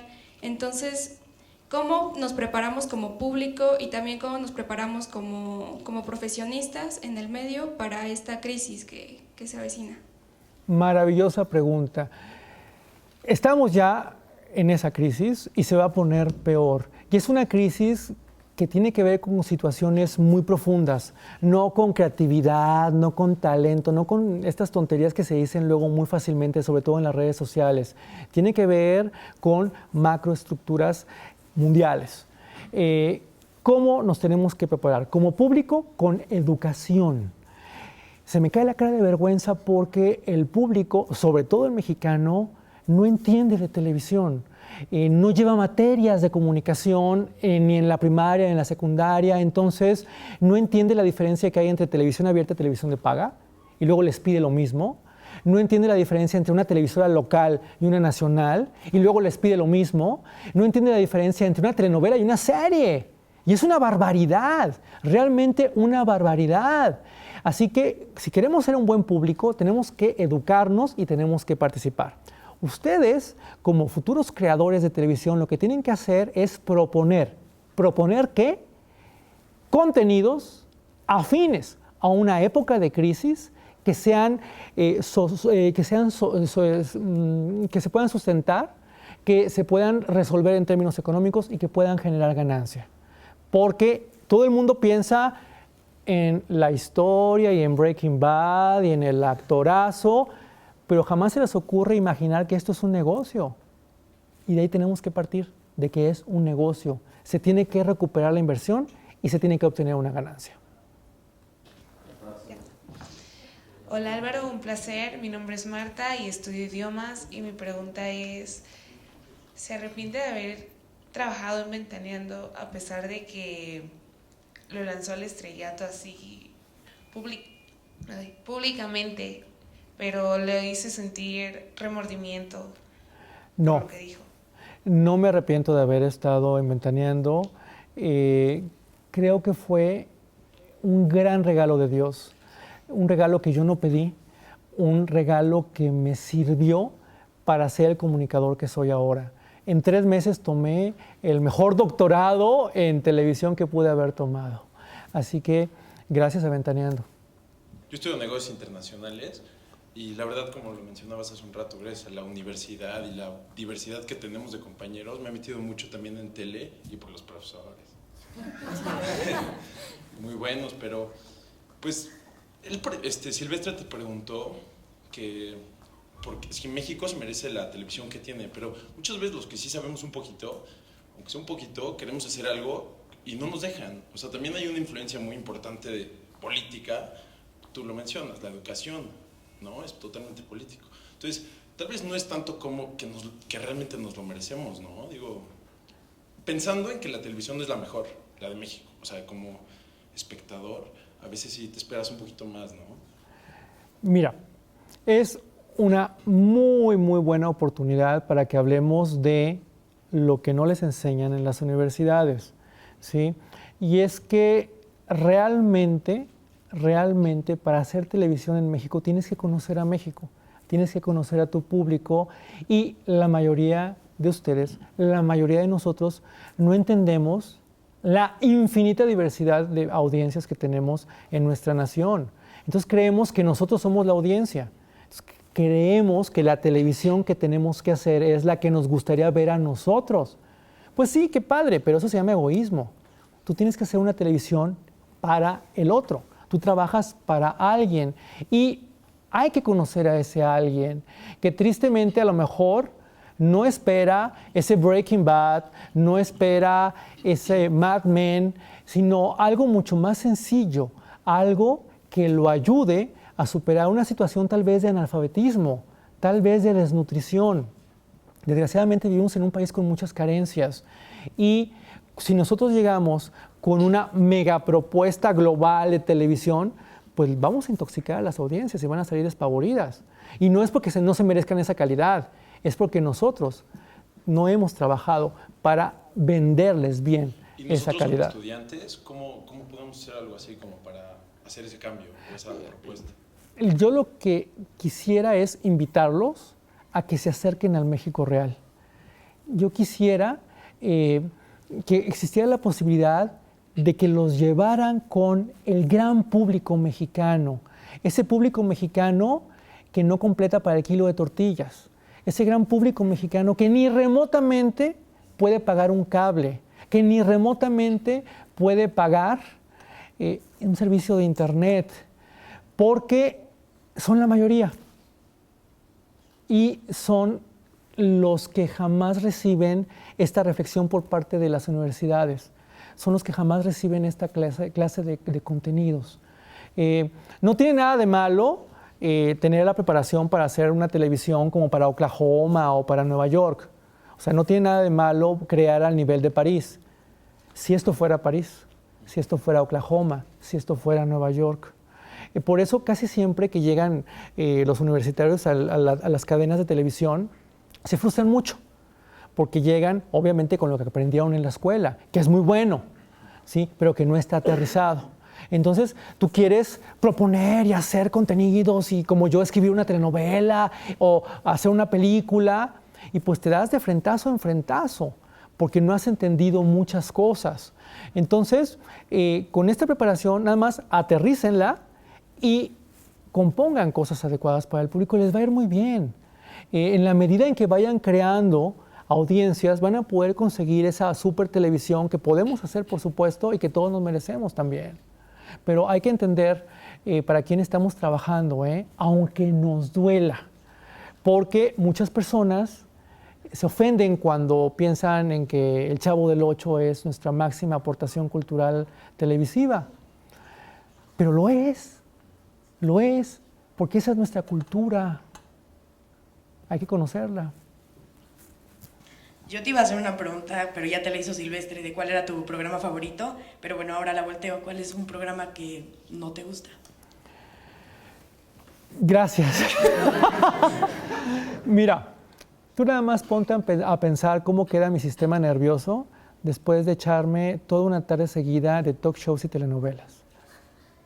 Créeme, la vida nunca es la misma. Porque no todos los talk shows son buenos, no todas las telenovelas son buenas y es difícil, créemelo. Yo sufro mucho con la televisión de doble moral, sufro mucho cuando me encuentro canales que te proponen valores y al mismo tiempo están humillando a la mujer, condenando al homosexual, haciendo una campaña pro-bullying. Sufro mucho con eso. Porque tengo el ojo muy entrenado y por supuesto lo detecto así. Y sufro mucho porque luego soy como el hombre solo ahí luchando contra el destino, ¿verdad? Porque incluso la gente en redes sociales no me cree o me tacha de exagerado. Pero yo eso es lo que más detesto, las incongruencias de la industria. Bueno, buenas tardes primero. Gracias por estar acá aportando tu tiempo. Yo te quería preguntar algo como más personal, así como de, para empezar, como con quién has tenido la oportunidad de trabajar, que digas, bueno, él lo puedo ver como un role model o así como una persona que te impactó mucho en tu carrera, en todo lo que has hecho. Y también me gustaría saber tu opinión acerca de qué programa de televisión, o sea, bueno, no programa tal cual, sino como género de la televisión, ¿no crees que debería de estar, no sé, que sobra? Perfecto. Son dos temas. Primero, yo he tenido a lo largo de mi vida a grandes maestros que hasta el día de hoy adoro. Algunos de ellos ya han muerto. Gente que me ha marcado, que me ha construido y me ha ayudado a ser lo que soy. Desde Nazario Sepúlveda en la prepa en Monterrey, pasando por mucha gente de Nuevo León, pasando por José Antonio Alcaraz en la SOGEM, por Luis Reyes de la Maza, por Hugo Argüelles, pasando por el mismo Eric Bohm, vas juntando maestros, más allá de, por ejemplo, Rafael López, que fue el director de mi carrera, un hombre visionario, sabio, que me ayudó a entender muchas cosas en momentos difíciles. Hay que saber detectar a estas personas. ¿A quién tomo como modelo de vida? La verdad, a nadie. Porque yo voy construyendo mi vida sobre la marcha. Más que querer ser como, soy el resultado de. Y algo de lo que más puedo sentirme orgulloso es de las convivencias internacionales. Cuando tengo la oportunidad de ir al Emmy, cuando tengo la oportunidad de ir a los foros de telenovela en otros países, cuando tengo oportunidad de convivir con investigadores, ahí te das cuenta de la verdad. Te das cuenta cuando estás con los productores de una serie como Game of Thrones o como True Blood, cuando estás con la gente de BBC en Londres, cuando los oyes hablar con esa pasión y con ese compromiso con el público, es cuando dices, de aquí soy. Claro, tenemos que trabajar para un público. Claro, tenemos que pelear por hacer lo mejor, porque es un honor hacer televisión. Es un privilegio tener la posibilidad de estar ante una cámara y un micrófono. Es realmente una bendición, algo que pocas personas pueden hacer, crear ante las cámaras. Entonces, vamos a dar el 100. Hay que dar el 100. Y la mejor gente de la industria de la televisión a nivel mundial es gente que da el 100. ¿Y sabes qué? Es la gente más sencilla, ¿eh? Es la gente más humilde. Cuídate de los mandos intermedios, de estos señores que te ven desde arriba así como con desprecio, de los que no se quieren tomar la foto, de los que están de malas, porque no son felices, no hacen lo que aman. Se puede contagiar. Sobre los formatos, ¿cuál está de más? Ninguno, ninguno. Todos los formatos son maravillosos y todos tienen algo que dar. Incluso el talk show, que ahora está tan de polémica, que es tan polémico, tiene perspectivas. La cosa es nada más saber hacerlo, nada más. Sabemos, bueno, lo dijiste hace rato, ¿no? Tenemos la televisión que nosotros merecemos, pero bueno, la verdad creo y pienso que también, digo, las telenovelas no se hacen con la idea de vamos a fregar al pueblo, que sigan siguiendo. Obviamente, pues los escritores hacen su chamba, crean historias y todo eso.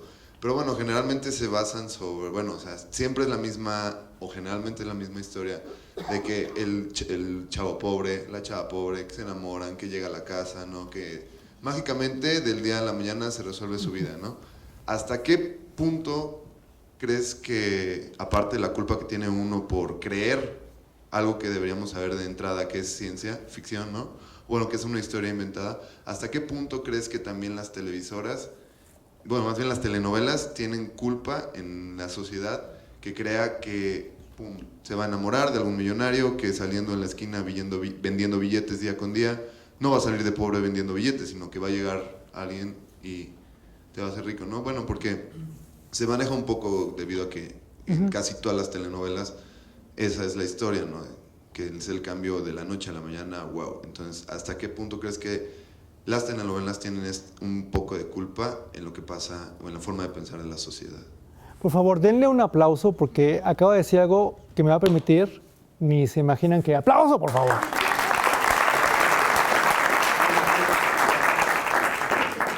Me voy a voltear, así que me perdonarás. Bien. Sí, las telenovelas son culpables de muchas de nuestras desgracias, pero no nada más las telenovelas, también las canciones, también las películas, también las obras de teatro, también los libros. Sí, las telenovelas manejan historias aspiracionales de gente pobre que se casa y es muy rica, de gente que sufre y luego goza, pero ¿qué creen? Son las mismas historias de Hollywood. Son las mismas historias de los bestsellers, son las mismas historias que están en las revistas que se venden todas las semanas, incluso son las mismas historias que están en muchos noticiarios y programas de revista. Se nota mucho en las telenovelas, pero además se nota mucho porque ustedes son gente inteligente que inmediatamente detecta los formatos. Pero si ustedes le rascan a las películas de Disney, son lo mismo. ¿Por qué diablos no van y le reclaman a Disney? Claro, porque aquí está la pobre industria de la televisión mexicana, que esa sí la podemos apalear. Ojo, si vamos a criticar, como lo hago yo, vamos a criticar parejo, porque tan dañino es el mensaje de Televisa como el mensaje de Disney. Tan dañino es el mensaje de HBO como el de Azteca. Aguas, no juguemos a el juez eterno. O claro, pues es que todo es irreal. ¿A poco Star Wars es muy real? ¿A poco Batman es muy real? ¿A poco el Hombre de Acero es muy real? Aguas, insisto, este tipo de críticas se hacen mucho en países como el nuestro porque nos encanta jugar a víctimas y villanos, ¿sí? Como en una telenovela, fíjense qué chistoso, ¿sí? Y aquí no hay ni víctimas ni villanos, ¿sí? Hay creadores y audiencias, y cada quien sabe lo que compra. ¿Quieren dejar de comprar eso? Perfecto, edúquense como audiencia. Porque en el momento en que ustedes sean una mejor audiencia, en ese momento van a reclamar otra clase de contenidos. Pero, insisto, sí Televisa, sí Azteca, sí Cadena 3, sí BBC, sí HBO, sí Fox, sí Warner generan los contenidos que están generando, es porque ustedes los compran, ¿eh? Si no los compraran, les juro que haría otras cosas. ¿Qué tal, Álvaro? Mi nombre es Alejandro y estudio comunicación. Y bueno, ya como en tu faceta de escritor, tanto de guión de cortometraje, de guión de novelas, de libros, ¿qué te ha pasado que escribes algo y cuando ves el resultado final es otra cosa completamente diferente? Y en ese caso, ¿qué es lo que sientes? O sea, ¿cómo manejas eso de decir, escribí esto y a la mera hora te cambiaron cualquier cosa que era muy importante para ti y dices, bueno, pues ya ni modo, lo dejamos así, ¿o qué hiciste? Cuando estudias para escritor, cuando participas en los talleres, cuando tomas clases, si es que las llegas a tomar, te enseñan todo menos la importancia de la humildad. Y como escritor, te ponen la etiqueta de autor. Entonces tú te crees Dios. Dios es el autor. Entonces supones en tu infinita soberbia que lo que vas a ver en la pantalla es exactamente lo que tú imaginaste en una noche de copas, una noche loca. No. Yo creo que a los escritores en general y sobre todo a los de este país les hace falta un poquito de humildad para entender que son y somos parte de una cadena creativa. Punto. Tan creador es el que hizo el trabajo en la computadora, de diálogos, etcétera, estructura, lo que quieras, como, ¿qué crees? La maquillista. Entonces, yo cuando he escrito y he visto cosas mías en pantalla o en escena, por supuesto que veo algo diferente. Cuando era chavito, me frustraba mucho porque no lo entendía. Los años, la madurez, me han permitido ver que lo que yo veía en pantalla era mejor que lo que yo había imaginado, porque había sido enriquecido por otros elementos. Ojalá que a ustedes en la carrera de comunicación, ojalá que a las personas que estudian para guionistas les enseñaran un poquito de humildad y un poquito de trabajo en equipo. En ese momento ganaríamos todos, porque a ti te consta, todo el tiempo hay conflictos entre guionistas y directores, porque no, el crédito es mío, no, es mi idea. ¿A quién le importa? Este programa se transmite en un canal de noticias. Me gustaría que me dieras tu crítica al periodismo nacional, a los canales, o mejor dicho, a los programas que transmiten información verídica y a veces no tanto, la fabricación de noticias y el daño que le provocan a la sociedad. Excelente pregunta, excelente. Yo sufro mucho por la gente que hace noticias en México. Sufro mucho porque los veo, cuando los estoy monitoreando, en una angustia tan tremenda. Mira, he desarrollado la capacidad de decirte cosas como, ese conductor está sufriendo, ese conductor está enojado, esa conductora quisiera pero no se atreve. Sufro mucho cuando veo noticiarios y programas de análisis hechos en nuestro país porque creo que las televisoras no se han preocupado por resolver los grandes problemas del periodismo mundial, que no tienen que ver con censura, que no tienen que ver con estas cosas que se dicen en Twitter o en Facebook de manipulación, está vendido, quiere acabar y el monopolio. No, tienen que ver con cosas como hasta qué punto el noticiario informa y hasta qué punto tiene que defender un rating. Hasta qué punto un noticiario da noticias y hasta qué punto un noticiario da entretenimiento. Hasta qué punto un noticiario debe de transmitir una noticia a sabiendas de que si la transmite va a fomentar el terrorismo o hasta qué punto un noticiario no debe de transmitirla. Estos son los grandes temas del periodismo mundial, pero nosotros en nuestra provinciana visión mexicana estamos como diciendo cosas, es que es como en los años 60 y entonces el gobierno. No, hay cosas superiores que hacen sufrir a la gente que hace noticias en México. Yo creo que tenemos grandiosos periodistas en la televisión de este país, de lo mejor del planeta. Creo que tenemos analistas del más alto nivel. Lo que falta es que se resuelvan los otros asuntos que tienen que ver con periodismo y con televisión. Asuntos que tienen que ver con dinero, que tienen que ver con ventas, que tienen que ver con patrocinios, porque mientras no se resuelvan, a los noticieros mexicanos les va a seguir ocurriendo lo que les está ocurriendo en este momento a los de Argentina, a los de Washington, a los de París, a los de Madrid, que es lo mismo, que es exactamente lo mismo. Quiero hacer un comentario, tal vez extra tu pregunta. ¿Sí? Los mexicanos somos muy dados a pensar que vivimos en el peor de los mundos posibles, a pensar que nuestra televisión es la peor del planeta, a pensar que nuestros noticiarios mienten, a pensar que nuestros periodistas son unas entidades sucias, macabras, que entre que nos quieren hacer daño y manipular y entre que viven una doble vida de millonarios y entonces sexo y drogas y todo riquísimo. No. El día que ustedes salgan a recorrer el mundo, así como se van a encontrar producciones gloriosas, van a encontrar que la televisión mexicana es de las mejores que existen en todo el mundo. Van a encontrar que nuestros periodistas ni ganan más ni ganan menos que otros y que incluso aquí batallamos para hacer cosas que en otros lugares no se batalla y nosotros sí las resolvemos, los demás no. Tenemos una gran tele, se los juro por Dios. Tenemos la mejor gente, la mejor tecnología. Lo que nos falta es reconocerlo y asumir que las cosas no tienen que ser a nuestro gusto, tienen que ser al gusto de la audiencia, si ustedes le quieren llamar el cliente, si ustedes como le quieran llamar. Cuando entendamos eso, vamos a estar del otro lado, Vamos a estar del otro lado. A nivel crítica, ¿qué opinión tienes tú del juguetón, del teletón y de todas las acciones filantrópicas o de responsabilidad social que se están transmitiendo hoy en Televisión Nacional?